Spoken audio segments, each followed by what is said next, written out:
Hello, my name is Matthew, is Daphne, and I had made a few videos about my favorite novels of the 20th century and my favorite novels of the 19th century, and there's a logical extension to think about my favorite novels of the 18th century, and I had given it some thought, and this is a few weeks ago, but I remember thinking I might have to expand my boundaries and think not necessarily about novels, but also other kinds of writing, because this is the period of germination of novels, and I have so many writers and thinkers and different kind of genres that I find fascinating. In particular, poetry. And I thought, well, for the 18th century, I surely should include poetry, among other things. And so my very first knee jerk reaction was lyrical ballads by Wordsworth and Coleridge. And this is my really cat hair, really my kind of really old close friend. I've had this kind of beaten up, battered edition for decades, or maybe this might be my second or third copy. And it was the first thing that I pulled out when I started thinking about the favorite things that I like about the 18th century. And I had like an oh no moment because I looked at the back, and Lyrical Ballads was published in 1798. And this is sort of like this marker of the beginning of the Romantic movement. So the kind of older statesmen of Romantic poetry would be Wordsworth and Coleridge, and then I suppose Blake, and then the younger generation comes after them. Some of my favorite writers and thinkers and brilliant minds, Shelley and Byron, Keats, which obviously, and among Wordsworth and Coleridge,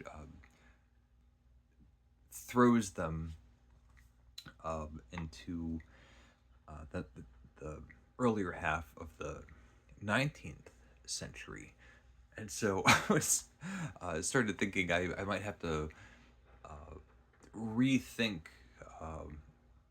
not only my favorite writers or novelists of the 18th century, but also my favorite writers of the 19th century. Be that as it may, I did pull some of my favorite novels of the 18th century that we can talk about. And it's actually, even though it was more difficult to pin down specific novels, it's also really one of my favorite periods of novels, because this is before a really formalized idea of what a novel was. And so that means these writers and thinkers had to be experimental and creative and imaginative, and come up with what it means to be a novel in juxtaposition of 20th century writers who their creativity and imagination might actually be throwbacks to these original writers thinking up what a novel could possibly be. I do want to have a few maybe notable mentions. And so, first and foremost, one of my very, very favorite books, which is Lyrical Ballads. This has The Rime of the Ancient Mariner. It has a few lines above Tintern Abbey. It has The Thorn. I think it has We Are, what is it? We Are Seven. It's beautiful, pastoral, wonderful, lyrical poetry. The beginning of romanticism in poetry. And then, I know I pulled it, where is it? I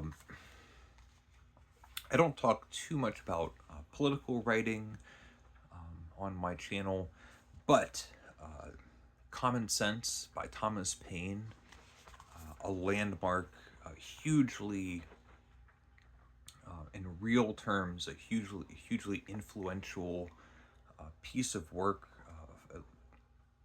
especially in the sense of stirring up of the beginning of America. And what I like about it is the readability, and also kind of the rabble-rousing quality that it has. It's really written to be read by any everyday common person, as if you're in the tavern hearing a loud voice persuasively making a point. It's loud and clear and readable and rereadable and very distinctually influential. So, not a novel, but a big piece of 18th century literature. I think I had one other. Oh, yeah. So, again, not a novel, but one of my favorite things that I've ever read. This is amazing. It's The Life of Samuel Johnson by James Boswell, and some consider it the very first biography. It's huge, over 1,000 pages, something like that, or around 1,000 pages, and it's really incredible. I actually made a video series about reading through the book, so I think I have like 4 or 5 videos about this. My friend Ami also made a much better video series about this. I think Steve Donahue has made another even better video series about this book, but nonetheless, there's very few things that I've read that have been, as far as the description or depiction of a person, very little that has felt more human and alive and flawed and strange and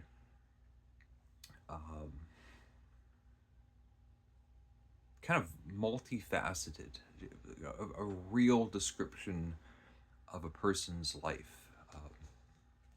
I am so impressed with this book.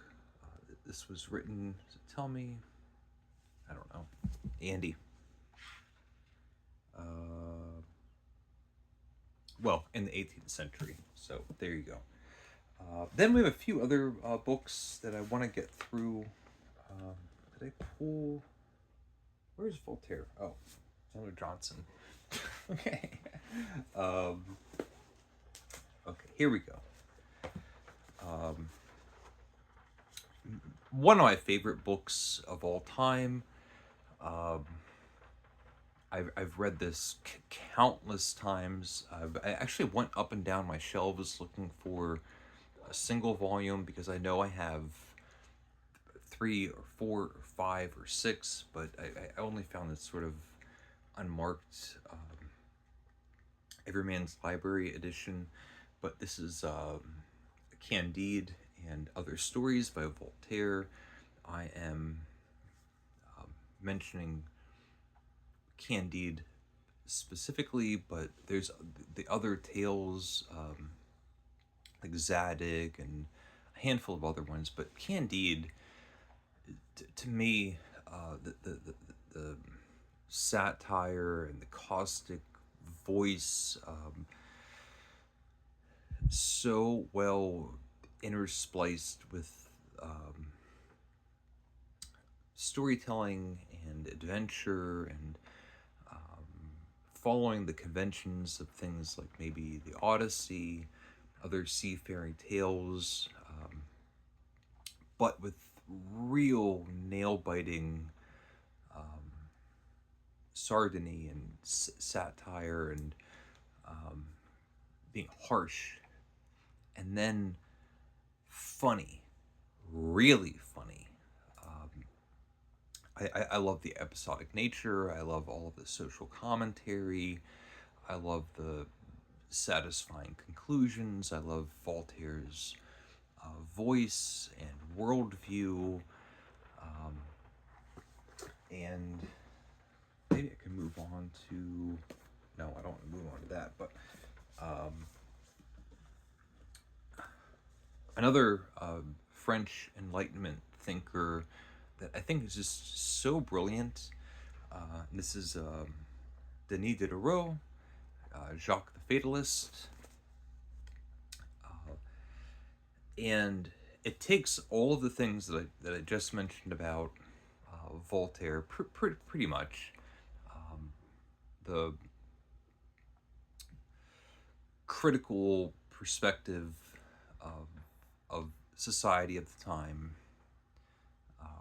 literary conventions that are being built upon, adding in substantial philosophy, and then experimentation, and really playing with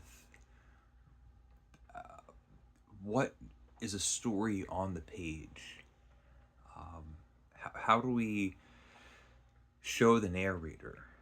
How do we put the reader on the page? And there are these... If it was written today, it would be very metaphysical and ironic and literary. But at the time that it was written, it's so wild and playful and experimental and new, strange. All the while having philosophical conversations and being socially conscious and playful and caustic and satirical and all of those things. Just wonderful.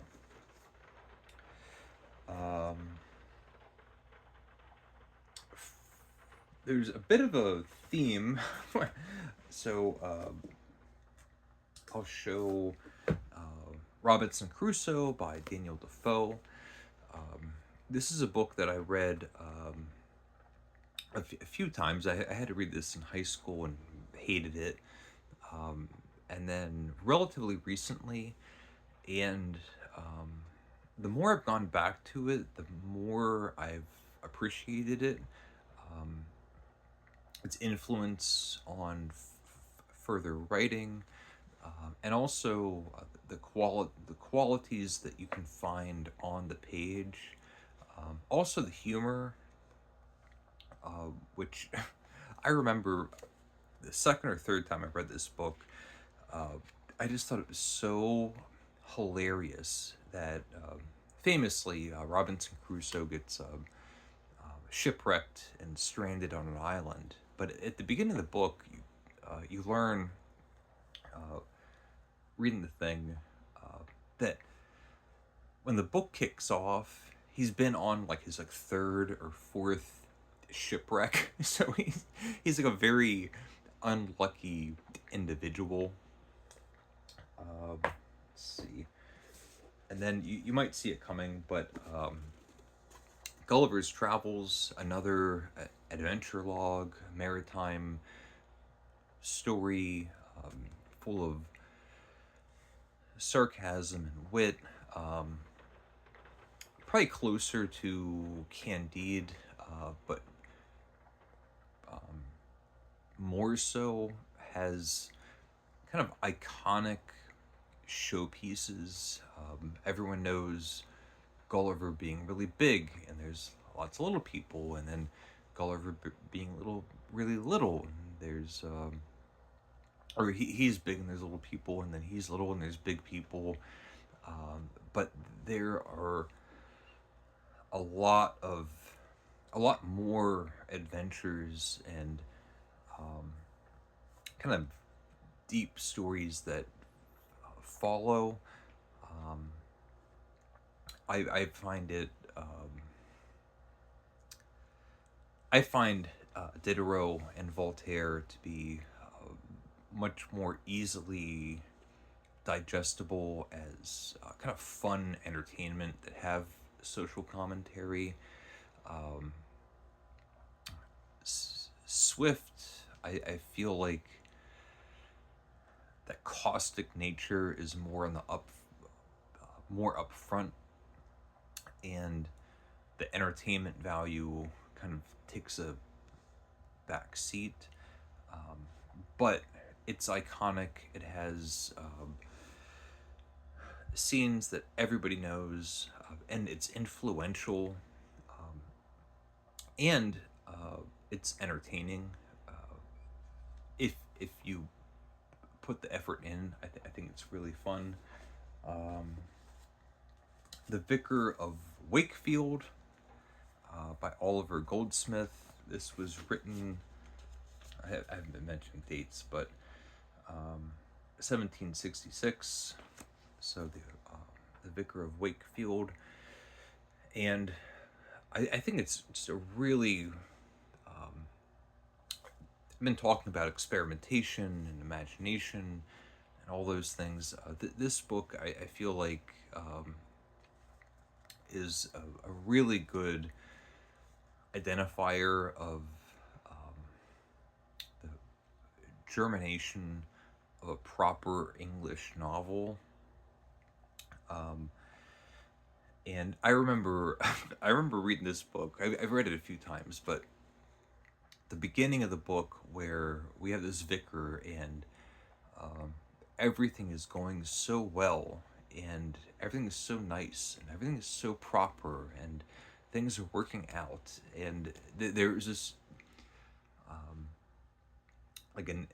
this inevitable doom that when you know a novel, and at the beginning of the book you have a character where everything is going so well, you know that very soon it is not going to go well. Another honorable mention, before I get to, I think, my last book, and maybe my favorite book, but I don't really have a ranking. But I'm in the middle of, not in the middle, a quarter, more than a quarter, of Clarissa by Samuel Richardson. I've been holding this book up quite often in videos, just because because it's a long book, and I have a feeling that when I get to the end of this thing, it will be one of my favorite books, but I can't say that right now. what I've read so far, which is now a second reattempt, or one reattempt, um, it's quite good. So I will probably talk more about this book um, in a later video. Um, Maybe my favorite book right now of the 18th century is Tom Jones by Henry Fielding. Um, and I feel like it has everything. It's a big, long novel. Um, and the story is great. The humor is great. The social commentary is great. The characters are great. Um, the experimentation. This book was serialized and it was criticized as the chapters were being published, and Fielding is writing chapters, battling with the critics in the novel as it's coming out.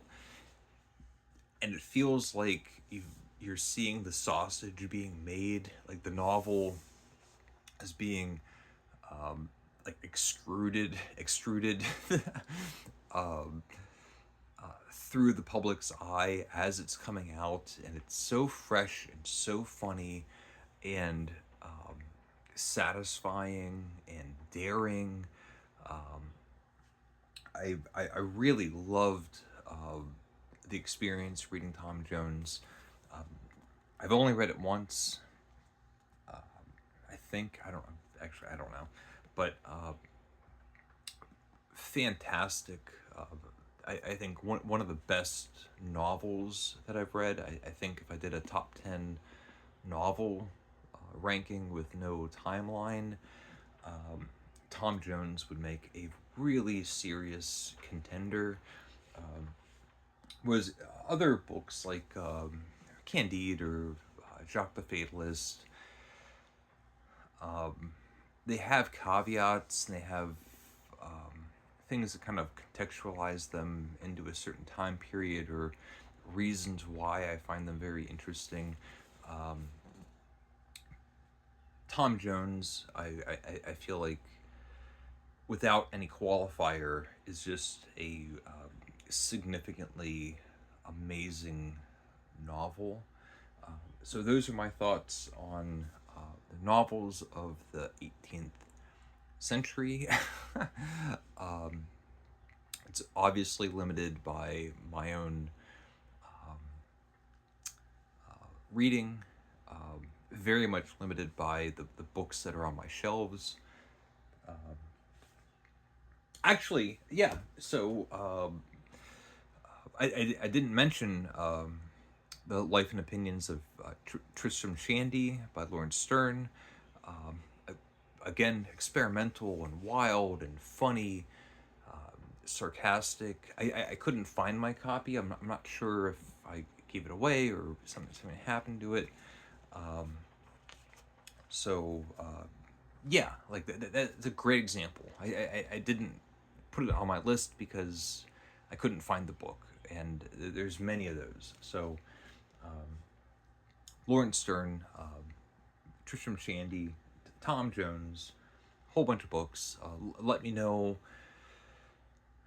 your thoughts. If you have recommendations, I would really be interested.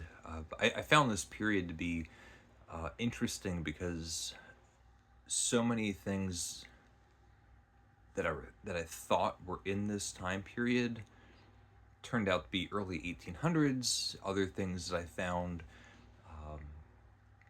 were late 16th century, or the 1500s or 1400s. And so I actually had to like write down dates to make sure I was kind of in the right time period. So the Romantics, or Walter Scott, or Goethe, and these different writers. I did pull out. Do I still have it here? No, I can't find it. But anyway, so favorite writers of the 18th century. So thank you for watching. Please leave a comment if you would like, and thank you, and take care.